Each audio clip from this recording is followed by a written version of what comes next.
Good morning everyone. Welcome to my YouTube channel Biology Govind Sai. Today's topic is transforming principle. It means the search for genetic material.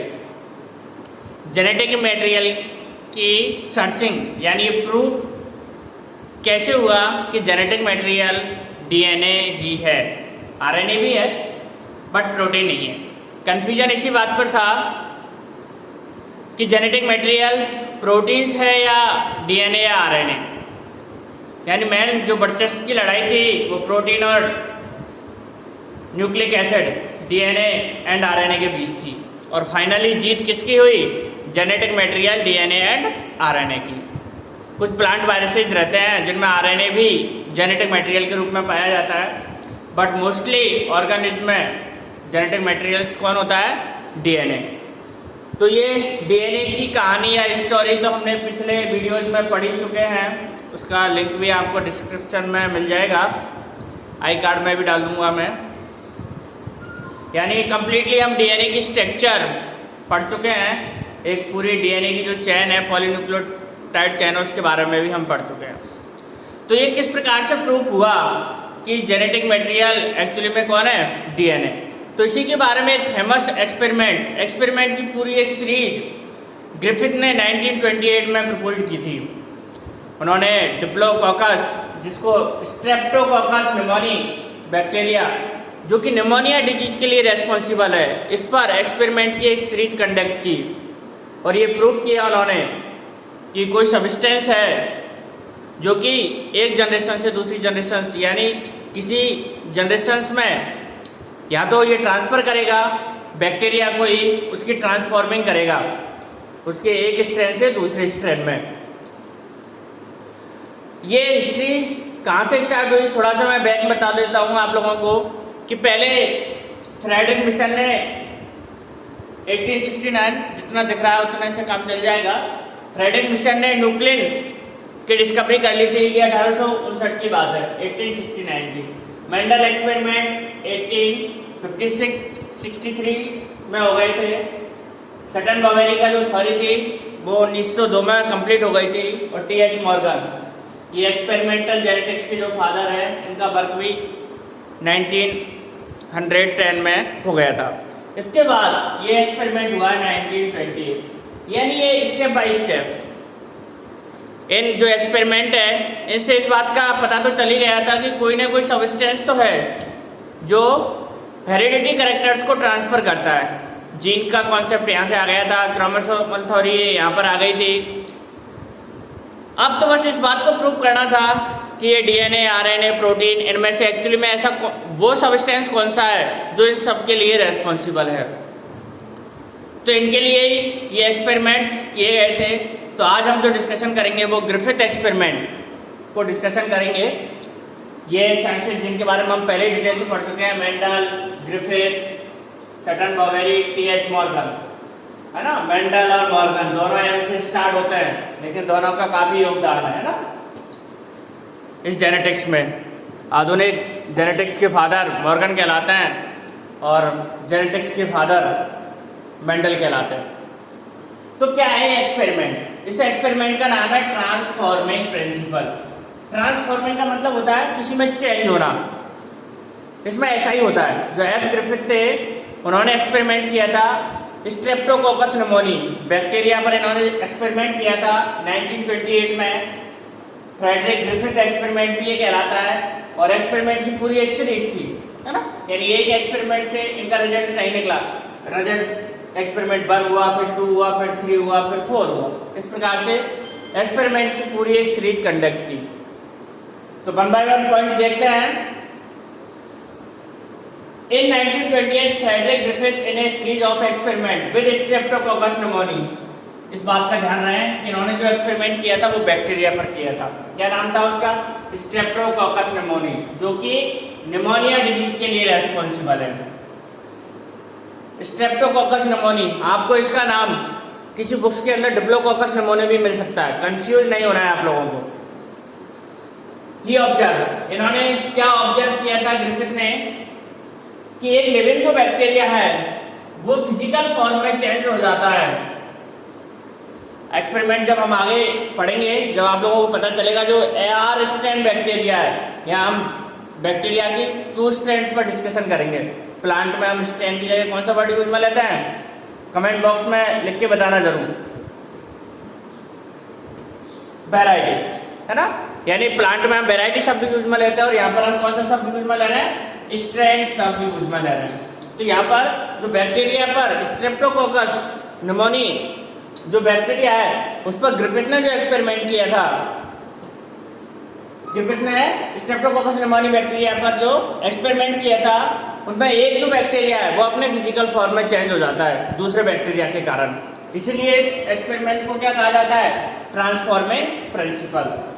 He observed that during experiment a living bacteria had changed in physical form। इसमें क्या है कि R जो strain bacteria है, R strain bacteria, ये change हो जाता है S स्ट्रेन बैक्टीरिया के अंदर। When Streptococcus pneumoniae bacteria are grow culture medium या कल्चर प्लेट, तो some produce smooth shiny colony, ये virulent नेचर का है, and while other produce rough colony non virulent। यानी जब उन्होंने स्ट्रेप्टोकोकस निमोनी बैक्टीरिया को कल्चर मीडियम पर ग्रो करवाया तो उन्हें 2 टाइप के ये बैक्टीरिया ऑब्टेन हुए। एक जिसकी जो बॉडी है, जिसका कोट है वो स्मूथ है, जिसको S स्ट्रैंड, और दूसरा R स्ट्रैंड। दोनों में डिफरेंस समझ लीजिएगा। ये तो आप लोगों को पता ही चल गया कि S स्ट्रैंड है वो क्या है, विरुलेंट है, यानी यही रेस्पॉन्सिबल है किसके लिए, निमोनिया के लिए। और R स्ट्रैंड नॉन विरुलेंट, दिख रहा है सबको, विरुलेंट, यानी ये रेस्पॉन्सिबल नहीं है किसके लिए, निमोनिया डिजीज के लिए। सबको दिख रहा है मेरे हिसाब से। ग्रो करवाया कल्चर मीडियम पर, 2 टाइप के स्ट्रैंड ऑब्टेन्ड हुए, S स्ट्रैंड और R स्ट्रैंड।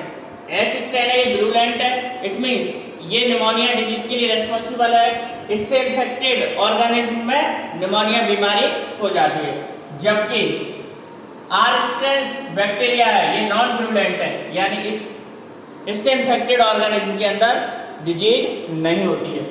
ये अंतर क्यों है, जो S स्ट्रैंड बैक्टीरिया है इसका जो कोड है वो पॉलीसैकेराइड का बना रहता है, कैप्सूल पॉलीसैकेराइड, पॉलीसैकेराइड कोड होता है इसके अंदर, और इसके अंदर एब्सेंट होता है R स्ट्रैंड के अंदर। बस समझ में आ गए। यानी जो S स्ट्रैंड बैक्टीरिया है उनकी बॉडी कवर रहती है पॉलीसैकेराइड कैप्सूल से, और R स्ट्रैंड बैक्टीरिया के अंदर ये कैप्सूल एब्सेंट रहता है। ये मेन इनका डिफरेंस है दोनों के अंदर, R strand and S strand bacteria के अंदर। अगर इसमें भी पूछ सकता है आप लोगों से कि दोनों के अंदर 1 नंबर का प्रश्न आ सकता है कि दोनों के अंदर एक डिफरेंस बताइए, तो ये दोनों डिफरेंस आप लोग लिख सकते हैं। इट इज विरुलेंट एंड ये क्या है, नॉन विरुलेंट। इसका कोड पॉलीसैकेराइड कैप्सूल का बना रहता है और इस पर ये एब्सेंट रहता है।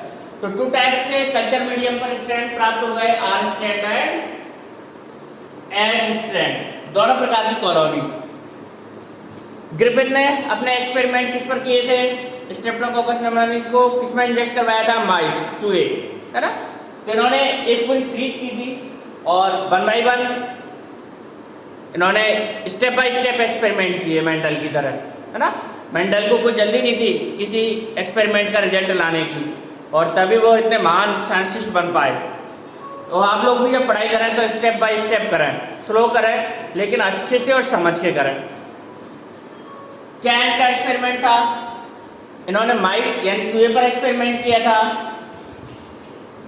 दोनों स्ट्रैंड लिए, एक स्ट्रैंड में क्या किया इन्होंने, फर्स्ट स्टेप में ये जो लिविंग है S स्ट्रैंड बैक्टीरिया था, इसको निडल की सहायता से इंजेक्टेड करवा दिया माइस के अंदर, चूहे के अंदर, और फिर उसको ऑब्जर्व किया था कि माइस कैसा था, लाइव कंडीशन में था, उसकी डेथ नहीं हुई है, उसकी डेथ नहीं हुई है।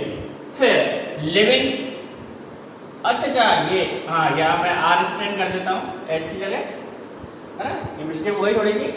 यानी लिविंग आर स्ट्रैंड बैक्टीरिया को इंजेक्ट करवाया किसके अंदर, माइस के अंदर इंजेक्ट करवाया, और ऑब्जर्व किया उसने कि माइस की क्या नहीं हुई है, डेथ नहीं हुई है, माइस की क्या नहीं हुई है, डेथ हुई है। इसका मतलब ये हुआ कि जो माइस है वो सर्वाइव कर रहा है। अनदर एक्सपेरिमेंट में उसने लिविंग एस स्ट्रैंड जो बैक्टीरिया है उसको इंजेक्टेड करवाया माइस के अंदर। अब आप लोग समझ रहे होंगे क्या रिजल्ट हुआ होगा इसका। बिल्कुल, जो माइस है उसकी क्या हो जाती है, डेथ, चूहा मर जाता है, डाई हो जाता है, उसकी डेथ हो जाती है। इट मीन्स ये तो हम पहले पढ़ चुके हैं कि जो एस स्ट्रैंड बैक्टीरिया है वो डिप्लोकोकस निमोनिया बैक्टीरिया है, ये निमोनिया डिजीज के लिए रेस्पॉन्सिबल है। तो इसलिए इस माइस की डाई के लिए कौन रेस्पॉन्सिबल है, निमोनिया डिजीज, यानी इस माइस को निमोनिया हो गया और निमोनिया के कारण इसकी डेथ हो गई। जबकि अपर या अब वाले एक्सपेरिमेंट में जो आर स्ट्रैंड बैक्टीरिया था इसके कारण माइस के अंदर कोई डिजीज नहीं हुई, यानी निमोनिया नहीं हुआ, इसलिए वो सर्वाइव कर रहा था। तीसरा एक्सपेरिमेंट क्या किया था उन्होंने, तीसरे एक्सपेरिमेंट के अंदर जो एस स्ट्रैंड बैक्टीरिया है इसको हीट किल्ड कर दिया उसने, यानी 60 डिग्री टेम्परेचर पर हीट किल्ड एस स्ट्रैंड। लगभग 60 डिग्री टेम्परेचर पर इस बैक्टीरिया को उन्होंने हीट किल्ड कर दिया, और ये कैसा हो गया, एक प्रकार से मरा हुआ है ना, heat killed strand. 60 degree temperature पर किया इसको, तो ये होगा हीट किल्ड एस स्ट्रैंड। और इसको इंजेक्ट करवाया, इंजेक्टेड इनटू माइस। क्या होना चाहिए आपके हिसाब से रिजल्ट, डाई या फिर लिव, बिल्कुल डाई है ना। माइस क्या कर रहा था, ये जनरल सी बात है, लिव है ना, माइस जो था वो सरवाइव कर रहा था।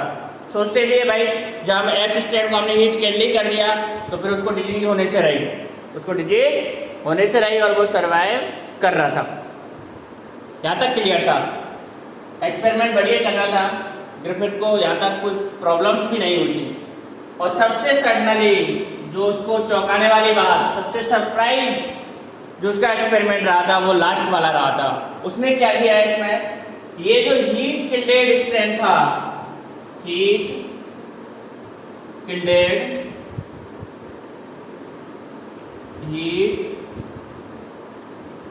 स्ट्रैंड, इसको मिक्सचर कर दिया किसके साथ, heat killed strands mixture with living R strand, यानी लिविंग जो आर स्ट्रैंड था उसके साथ मिक्सचर किसको कर दिया, हीट किल्डेड एस स्ट्रैंड को। तो इसका जो रिजल्ट आया, इसको इंजेक्टेड करवाया माइस के अंदर, इंजेक्टेड इनटू माइस, तो इसका जो रिजल्ट आया वो सरप्राइज करने वाला था। सोच रहे होंगे आप क्या रिजल्ट होना चाहिए था, बिल्कुल ऊपर वाले से अपोजिट रिजल्ट आया था। यहाँ पर माइस की डेथ हो गई, माइस डाई हो गया है ना, डाई या डेथ कुछ भी लिख लो।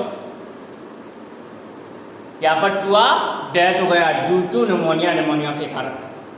जबकि हमने अपर एक्सपेरिमेंट में देखा था कि इसी हीट किल्डेड एस स्ट्रैंड को माइस के अंदर इंजेक्ट करवाया तो माइस को निमोनिया नहीं हुआ और वो सर्वाइव कर रहा था। तो ये लास्ट वाला जो एक्सपेरिमेंट था इसने ग्रिफिथ को बहुत ही सरप्राइज किया और उन्होंने एक कंक्लूजन निकाला कि कोई तो सब्सटेंस है इसके अंदर, हीट किल्डेड स्ट्रैंड के अंदर ऐसा कोई तो सब्सटेंस था जिसने इसकी फिजिकल फॉर्म को चेंज कर दिया। यानी यहाँ पर जो आर स्ट्रैंड बैक्टीरिया था वो किस में चेंज हो गया, एक्सपेरिमेंट 4 के अंदर जो आर स्ट्रैंड हमारा बैक्टीरिया था वो एस स्ट्रैंड में चेंज हो गया। आर स्ट्रैंड दिख रहा है, R strand change into the S strand, और इसके कारण माइस में क्या हो गया, निमोनिया हो गया और उसकी क्या हो गई, डेथ हो गई, निमोनिया। MIC, जिससे माइस की डाई हो गई, यानी ट्रांसफर हो गया R स्ट्रैंड किसके अंदर, R स्ट्रैंड के अंदर। इसलिए इस थ्योरी को क्या कहा जाता है, ट्रांसफॉर्मिंग प्रिंसिपल कहा जाता है। जो ग्रिफिथ का एक्सपेरिमेंट था उन्होंने यही बात, यहाँ तक की बात बताई, आगे वो इसका नेचर नहीं पता लगा सके कि जो R स्ट्रैंड को चेंज कर रहा S स्ट्रैंड में कोई तो सबस्टेंस है, बस वो सबस्टेंस ही कह के छोड़ गए, है ना, सबस्टेंस, यानी इस केमिकल का कोई तो केमिकल है, सबस्टेंस या एनी केमिकल, कोई तो केमिकल है जो R स्ट्रैंड बैक्टीरिया को चेंज कर रहा है S स्ट्रैंड के अंदर, बट इसका नेचर क्या है, इसका आंसर ग्रिफिथ के पास नहीं था। फिर भी ये बहुत ही क्रांतिकारी डिस्कवरी थी, सर्चिंग थी जेनेटिक मटेरियल के बारे में, ये सिद्ध करने के लिए कि कोई सबस्टेंस तो है। वो अकेला जब हमने निमोनिया के लिए रेस्पॉन्सिबल था, उसको हमने जब इरिटेट कर दिया था, तब तो उसके अंदर माइस के अंदर कोई डिजीज हो ही नहीं रही थी, निमोनिया नहीं हो रहा था। बट जब हमने हीट किल्डेड S स्ट्रैंड को मिक्सचर कर दिया R स्ट्रैंड के साथ, तो उस मिक्सचर के कारण उसके अंदर कोई ऐसा केमिकल्स था जिसने R स्ट्रैंड बैक्टीरिया को चेंज किया S स्ट्रैंड के अंदर, और जब S स्ट्रैंड बैक्टीरिया में वो चेंज हो गया तो उसने माइस के अंदर जो डिजीज है निमोनिया उसको प्रोड्यूस कर दिया, और इसके कारण माइस की क्या हो गई, डेथ हो गई। तो इसका रिजल्ट यही है ग्रिफिथ के एक्सपेरिमेंट का, ग्रिफिथ एक्सपेरिमेंट के नाम से भी किया जाता है।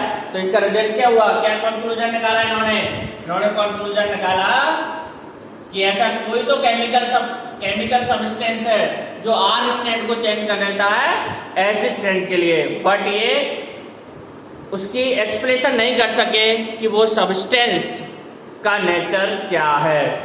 आगे के जो साइंटिस्ट है हम पढ़ेंगे, उन्होंने इसके केमिकल नेचर के बारे में बताया था। तो ये ग्रिफिथ का जो एक्सपेरिमेंट था, ये DNA सर्चिंग की डिस्कवरी या सर्चिंग में बहुत ही मील का पत्थर साबित हुआ।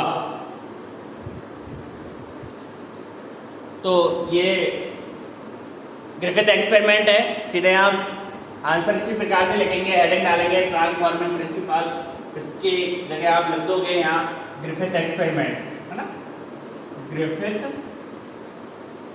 एक्सपेरिमेंट है ना। फर्स्ट पॉइंट तो इसका ये ट्रांसफॉर्मिंग प्रिंसिपल हो गया, सेकंड पॉइंट हो गया इसका ग्रिफिथ एक्सपेरिमेंट, इसमें ये 4-3, और अंत में आप क्या लिख दोगे इसका रिजल्ट क्या था कि एनी सबस्टेंस, कोई तो सबस्टेंस है जो R स्ट्रैंड को किस में चेंज कर रहा है, S स्ट्रैंड में, बट ये क्या नहीं कर सके, they could not explain the nature of chemical, उस केमिकल का ये नेचर एक्सप्लेन नहीं कर सके। पूरा स्टेप बाय स्टेप बहुत ही अच्छा प्रश्न यहाँ से बनता है। 1-2 नंबर में आप लोगों से पूछ सकता है, इसके नेचर के बारे में 1 नंबर में पूछ सकता है। स्ट्रेप्टोकोकस निमोनिया जो बैक्टीरिया है, इसके नेचर के बारे में भी वो पूछ सकता है, कि पूछे या नहीं, बट आप लोगों को इसके बारे में पता होना चाहिए कि दोनों के अंदर क्या डिफरेंस है, तभी आप अच्छे से एक्सपेरिमेंट को समझ पाओगे और इसका आंसर दे पाओगे। नेक्स्ट जो टॉपिक है, यानी जो ग्रिफिथ थे उन्होंने अपना एक्सपेरिमेंट कर दिया 1928 के अंदर, और इन्होंने ये बता दिया कि एनी केमिकल्स, कोई केमिकल है जो R स्ट्रैंड को S स्ट्रैंड में चेंज कर रहा है, उसका नेचर इन्होंने नहीं बताया। तो इनके एक्सपेरिमेंट्स को प्रूव करने के लिए 3 साइंटिस्ट थे, उन्होंने भी एक एक्सपेरिमेंट की पूरी सीरीज कंडक्ट की थी, और उन्होंने ये एक्सप्लेन किया और ये बताया था कि वो मटेरियल या वो केमिकल्स का नेचर क्या है, DNA। नेक्स्ट टॉपिक हमारा यही है, साइंटिस्टों के नाम बता दूँ, ऑसवाल्ड एवरी, कॉलिन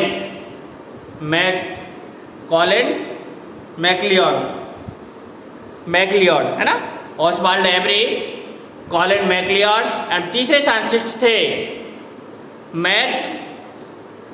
मैकलेन मैकार्डी, है ना, कॉलिन मैकलियोड एंड मैकलेन मैकार्डी, तीनों साइंटिस्ट थे। इन्होंने अपनी रिपोर्ट 1944 में कंडक्ट की थी। तो पूरा स्टेप बाय स्टेप चल रहा है ना, ऐसा नहीं है 1928 में एक्सपेरिमेंट हो गया था, इससे पहले वाले साइंटिस्टों ने एक्सपेरिमेंट कर लिए थे।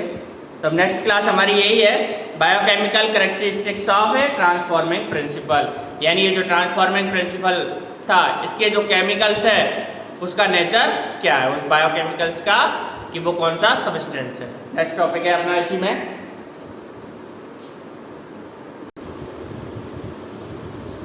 ग्रिफिथ एक्सपेरिमेंट की स्टडी करने के बाद उसका जो केमिकल नेचर है, केमिकल का जो नेचर है उसको समझाने के लिए 3 साइंटिस्ट थे, Avery, MacLeod, McCarty. Avery, MacLeod, McCarty, है ना, पूरे नाम है इनके, Oswald Avery, Colin MacLeod and Maclyn McCarty. आप तो सीधा से याद रख लो एवरी, मैक्लियोड, मैककार्डी, याद रखने में 2 स्टेप में दिक्कत आती है, तो इनसे भी काम चल जाएगा आपका, एवरी, मैक्लियोड, मैककार्डी। तो वो जो केमिकल्स था उसका नेचर इन्होंने एक्सप्लेन किया, इन तीनों साइंटिस्टों ने। इन्होंने एक्सपेरिमेंट किए और अपनी रिपोर्ट 1944 में प्रपोज की थी। इन्होंने अपनी रिपोर्ट 1944 में प्रपोज की थी। इन्होंने क्या किया था, क्योंकि डाउट जो था वो प्रोटीन और डीएनए पे था, आरएनए, इन तीनों में से, और जो मैक्सिमम डाउट था वो प्रोटीन पर और डीएनए पे था कि प्रोटीन है या डीएनए जेनेटिक मटेरियल है। तो इसके लिए उन्होंने एंजाइम को यूज किया। प्रोटीन को डाइजेस्ट करने वाला एंजाइम प्रोटीन कहलाता है, आरएनए को डाइजेस्ट करने वाला एंजाइम आरएनए कहलाता है, एएसई है ना, चाहे एस मतलब आओ, और डीएनए को डाइजेस्ट करने वाले एंजाइम डीएनएच कहलाते हैं। एज शब्द हमेशा एंजाइम के पीछे लगा रहता है, कंफ्यूज मत होना। आगे आपके एनसीईआरटी की बुक में ये क्वेश्चन भी डाला हुआ है नीचे, what is difference between DNH and DNA, दोनों में क्या डिफरेंस है, अब आप लोग समझ गए होंगे। एज वर्ड लगा रहता है एंजाइम के पीछे, एएसई, तो it is enzyme and other is DNA, यानी प्लूरल नंबर में ऊपर वाला प्लूरल नंबर डीएनए को एक्सप्रेस कर रहा है और नीचे वाले एंजाइम को एक्सप्रेस कर रहा है। प्रश्न छोटा है लेकिन समझने की दृष्टि से बहुत महत्वपूर्ण है, और ऐसे प्रश्न लापरवाही में गलती हो जाता है, क्योंकि हम पूरा प्रश्न पढ़ते ही कहाँ हैं, आधा प्रश्न पढ़ने के बाद तो हम आंसर लिखने लग जाते हैं। तो ऐसी बात का आप हमेशा ध्यान रखें, और खासकर जब आप लोग नीट की और कोई कम्पिटिटिव एग्जाम देते हो, किसी भी कम्पिटिटिव एग्जाम आपको एक क्वेश्चन ही आपका ऊपर उठा सकता है और एक क्वेश्चन ही आपको डाउन कर सकता है। तो ऐसे जो माइनर मिस्टेक्स वाले जो प्रश्न है उनको अच्छे से पढ़ें, और प्रश्न तो कोई सा भी हो पहले उसको अच्छे से 2 बार रीड करें, उसके बाद उसका आंसर लिखना स्टार्ट करें। आधा प्रश्न पढ़ने के बाद आंसर लिखना स्टार्ट ना करें कभी भी, क्योंकि गलती होने के चांसेस बहुत ज़्यादा रहते हैं। तो ये 3 एंजाइम है, इनके आधार पर भी इन तीनों साइंटिस्टों ने, देखो ब्रह्मना कि 3 ही एंजाइम है और 3 ही साइंटिस्ट है ना, इन 3 एंजाइम की सहायता से इन तीनों साइंटिस्टों ने ये प्रूव कर दिया कि जो ट्रांसफॉर्मिंग प्रिंसिपल ग्रिफिथ का एक्सपेरिमेंट था उसका जो केमिकल्स था उसका नेचर डीएनए, उसका नेचर क्या है, डीएनए, और वही एस स्ट्रैंड का था वह डीएनए, और उसने आर स्ट्रैंड को किस में चेंज कर दिया, अपने एस स्ट्रैंड सेल के अंदर चेंज कर दिया, एस स्ट्रैंड बैक्टीरिया के अंदर चेंज कर दिया। क्या कहता है, बस जो मैंने बताई वही बात करेगा। ऑसवाल्ड एवरी, कॉलिन मैक्लियोड और मैकलिन मैककार्डी इन 1933-34 लंबी सीरीज थी, एक्सपेरिमेंट की, रिपोर्टिंग आई थी 44 में। Work to determine the biochemical nature of transforming principle in Griffith experiment. ठीक है, इन्होंने जो वर्क किया था तो ग्रिफिथ एक्सपेरिमेंट का जो केमिकल था उसका नेचर बताने के लिए इन्होंने एक्सपेरिमेंट किया था। एवरी, मैक्लियोड, मैककार्डी 2-4 बार बोलोगे ना तो आपके हैबिट में आ जाएगा, एवरी, मैक्लियोड, मैककार्डी, फिर आपको याद रखने की जरूरत ही नहीं होगी। और 1944 इस सीक्वेंस ध्यान रहे आप लोगों को, जिससे आप लोगों को कभी दिमाग से कोई स्टेप गायब ही नहीं होगा कि किस स्टेप के बाद क्या हुआ। दे प्यूरिफाई, उन्होंने केमिकल्स था उसको प्यूरिफाई किया था, यानी protein, DNA, RNA from the heat killed S cell. ये एस जो स्ट्रेंथ था उसका बैक्टीरिया का, उससे ये तीनों केमिकल्स सेपरेट कर लिए, प्यूरिफाई कर लिए इन तीनों साइंटिस्टों ने। To see which ones could transform live cells into S cells. They discovered और उन्होंने ये डिस्कवर्ड किया इन तीनों में से अकेला डीएनए फ्रॉम एस स्ट्रैंड, जो कि किसका था, एस स्ट्रैंड का था, called R bacteria to become transform. और इसी एस डीएनए के कारण, जो कि किसका था, एस स्ट्रैंड का था, एस सेल का था, एस स्ट्रैंड बैक्टीरिया का था, उसने आर स्ट्रैंड बैक्टीरिया को ट्रांसफॉर्म कर दिया, चेंज कर दिया। और ये प्रूव किया इन तीनों साइंटिस्टों ने कि इस ट्रांसफॉर्मिंग के लिए जो रेस्पॉन्सिबल सब्सटेंस है वो कौन है, डीएनए। क्योंकि इन्होंने एक एक्सपेरिमेंट में प्रोटीएज एंड आरएनएज एंजाइम को इस प्यूरिफाइड केमिकल के अंदर इंजेक्ट किया, इसके अंदर ड्रॉप किया, और फिर इसने देखा था कि इसमें ट्रांसफॉर्मिंग नहीं होती है, no transforming protease and RNase. इस एंजाइम को जब प्यूरिफाइड बायोकेमिकल ऑफ एब्स्ट्रैंड में इंजेक्ट किया, उसमें मिक्सचर किया, तब उसका रिजल्ट क्या आया कि वो आर स्ट्रैंड बैक्टीरिया को एस स्ट्रैंड बैक्टीरिया में चेंज नहीं कर रहा, यानी ट्रांसफॉर्मिंग प्रोसेस नहीं हो रही है। फिर क्या किया उन्होंने, फिर इन्होंने डीएनए एंजाइम को डाला उसके अंदर।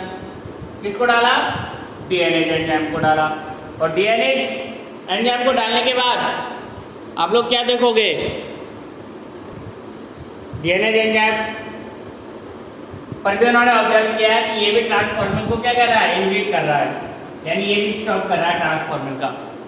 तो पहले एक्सपेरिमेंट से ये रिजल्ट उन्होंने निकाला कि प्रोटीएज और आरएनएज इन एंजाइमों की सहायता से ये कंक्लूजन निकाल लिया कि वास्तव में प्रोटीन और आरएनए ये तो ट्रांसफॉर्मिंग के लिए रिस्पॉन्सिबल नहीं है, क्योंकि जब ये दोनों एंजाइम उन्होंने कंडक्ट किए, इन दोनों एंजाइमों को मिक्स किया तो ट्रांसफॉर्मिंग की प्रोसेस नहीं हो रही थी।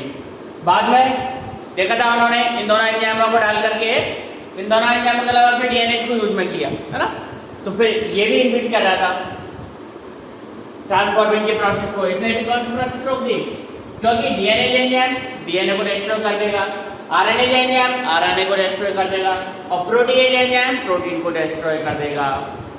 तो इन एक्सपेरिमेंट की सहायता से, इन एंजाइमों की सहायता से इस एक्सपेरिमेंट का कंक्लूजन इन्होंने निकाला और ये ऑब्जर्व किया और ये बताया कि वास्तव में जो जेनेटिक मटेरियल है वो क्या है, डीएनए। Genetic material is